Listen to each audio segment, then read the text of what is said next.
Hi everyone, this is Ana de Armas. And Len Wiseman, and you're watching Freeze Frame for British Esquire. You're him. The one they call the Baba Yaga.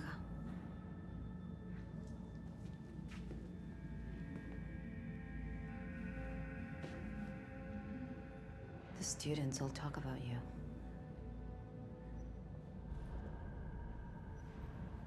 How do I get out of here? The front door is unlocked. No, I mean, how do I start doing what you do?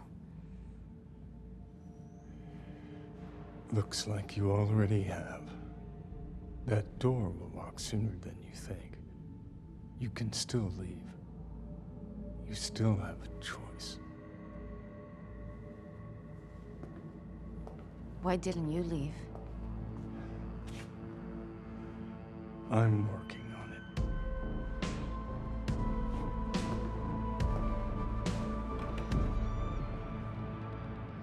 What do you remember from that day?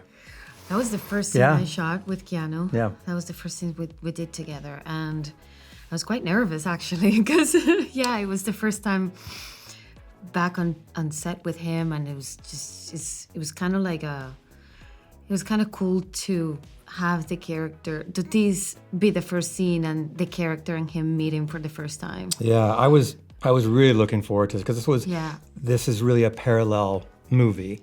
And being able to like cross over into John Wick 3 and seeing it from Eve's perspective.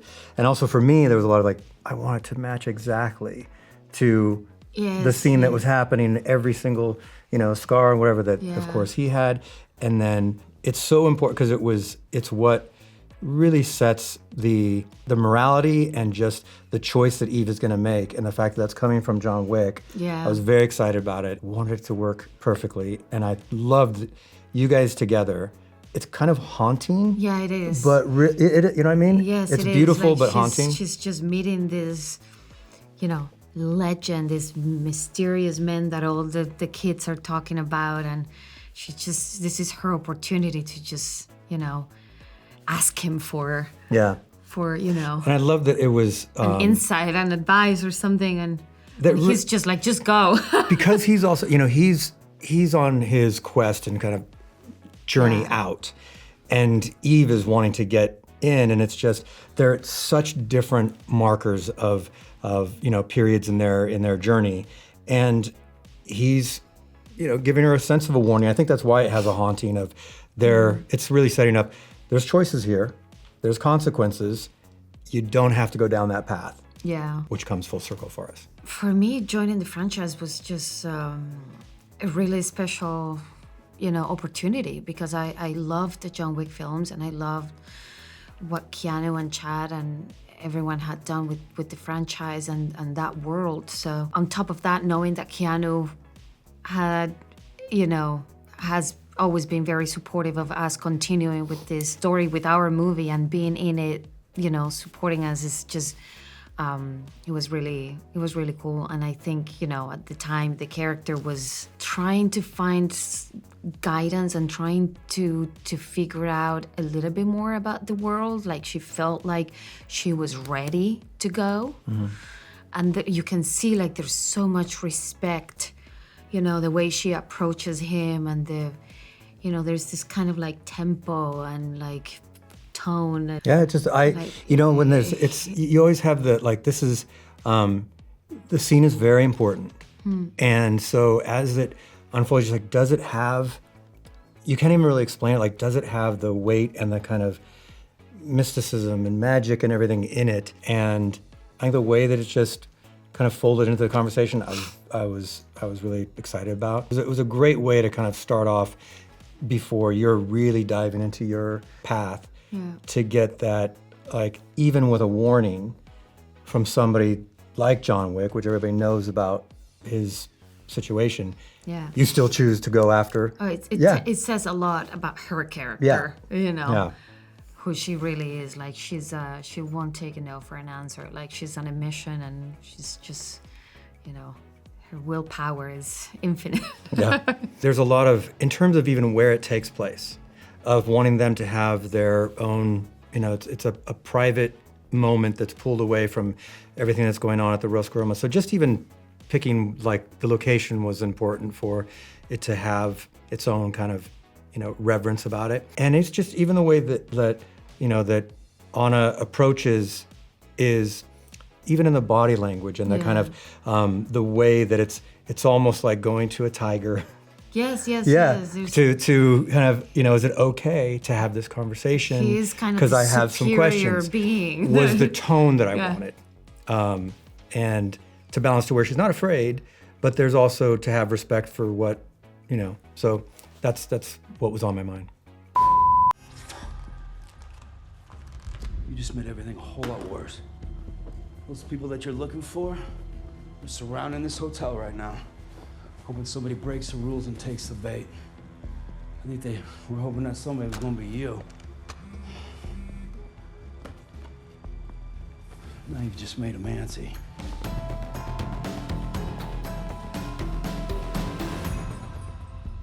Why would they be at the hotel? The gun attached to the door, setting that up, I just thought was something that'd be really fun. Like knowing, you almost like you hope the audience is gonna want to see somebody open the door.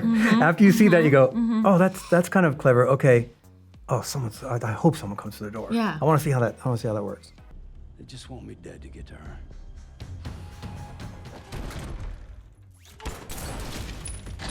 It works. This is all practical.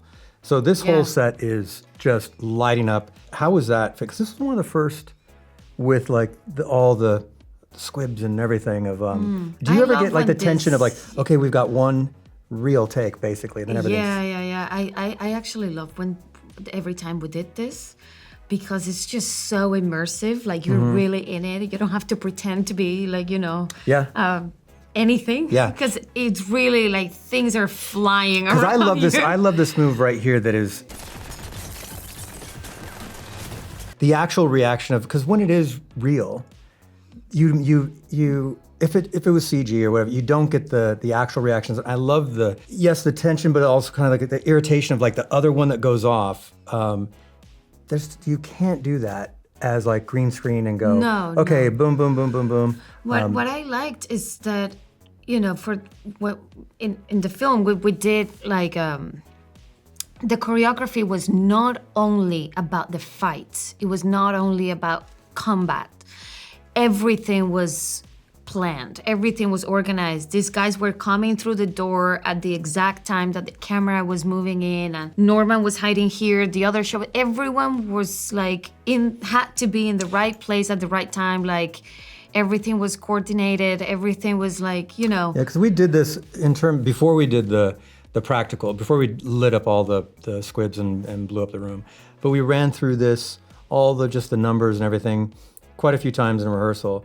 And then a lot of even the lines are cues for, so like when Norman says, "Get down, baby," and he's yelling at his daughter, his line is a cue for the special effects to hit. So we have to go through all of those.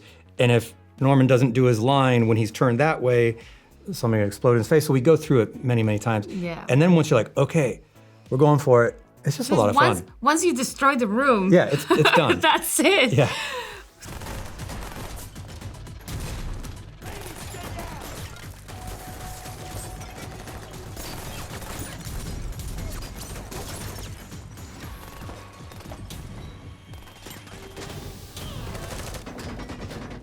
That was cool. That was really cool. That was really cool. That you were spot on with it. It just looks where it gets tied up into that switch, which was a little. Yeah. Like we took a little bit of time with that. It nailed it. It's so tough. She's on a mission, and she's going to this place to look for someone that she has no idea. You can really see here the ignorance of the character. Like she really doesn't know what she's stepping into. Yeah. She has no idea what's gonna happen, what the consequences of her actions are going to be. Yeah, it's literally like stepping into a minefield that she doesn't know is buried underneath the Continental, of just going on your own quest that is, well, what you're looking for.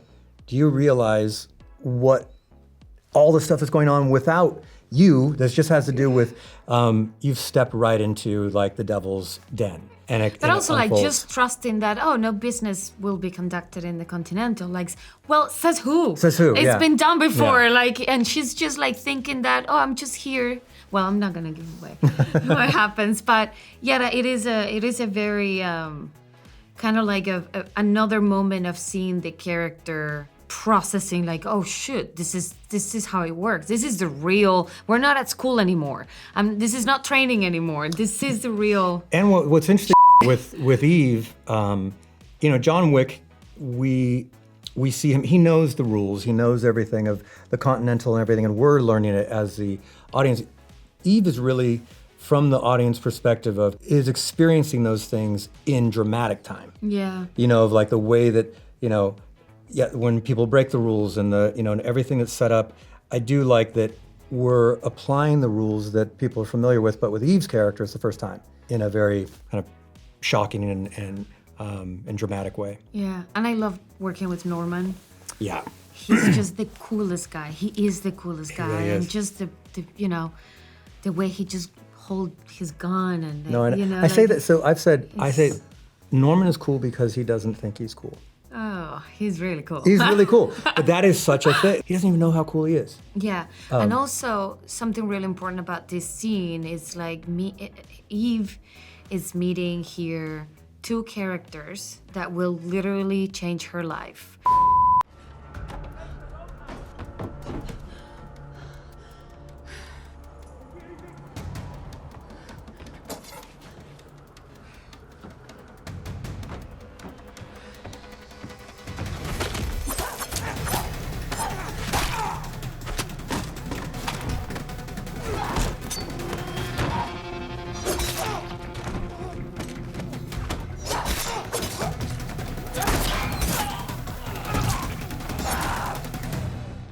So do you remember, so early on... I remember everything. Yeah, because this is one of the first sequences that I got some skates from the sporting goods store, where I put some blood on it, I kind of shot it in my garage, sent it to you. I'm like, this was one of the first... Yep. One of the first sequences that... So when I first... One of I'm the wondering original now... ideas that you never know if they're gonna make it through the script to the final, version, and it did. And it did. It's the ones where I always feel if you go, all right, this could be like fighting with ice skates like gauntlets. It could be really lame or very cool. And you just like, not until you actually see it, if it's executed the right way. That one, I was waiting so long to do this scene. That white shot where you see like there's kind of like ice on the floor and the steam coming out of my mouth and everywhere. That was real. For real. It was a frozen lake. We were filming there. It was so slippery. It was so cold, harsh. It was harsh. it was harsh, but that was a really. It's weird because it's harsh. It's really cold. That was a really fun. Like we shot that in like two days. Yeah, it was fun. And even like the fight that takes place right after on the ice, it's meant to be sort of the ridiculous situation that they find themselves in. Yeah. Like but put them on ice and they're slipping and sliding and trying to kind of gain their balance and everything was also real.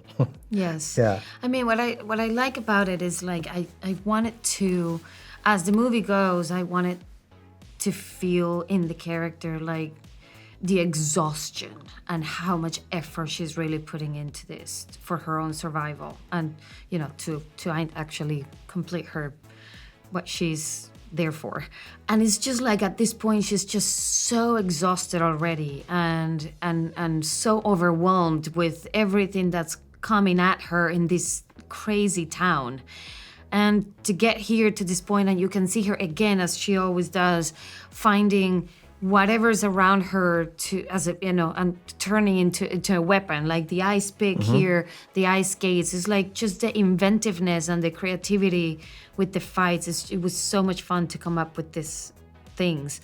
And then it was complicated because ice skates are so heavy, and it was just like, every punch hurt. But not the ones I was giving the guys. I was just me. Like my arm was hurting just from punching people. Yeah, that one was a lot of bruises and scrapes and everything. Of that was you had to get connect enough with the guys. Yeah, yeah. And you know, obviously in those ice skates, we have a rubber blade, obviously with those, but they still have to, you know, it still has to connect. I love the like just ferociousness that when you put the guy's head onto the boat. Yes, yes. That And then you secondary, just, like, yeah, you do this push, and then just the crunch go to deep. kind of Yeah. love it. In the neck. Yeah. Get there. The Yeah. violence is in the details. Yes. Thanks for watching. Ballerina comes out June 6th in theaters Theaters only. everywhere. Everywhere.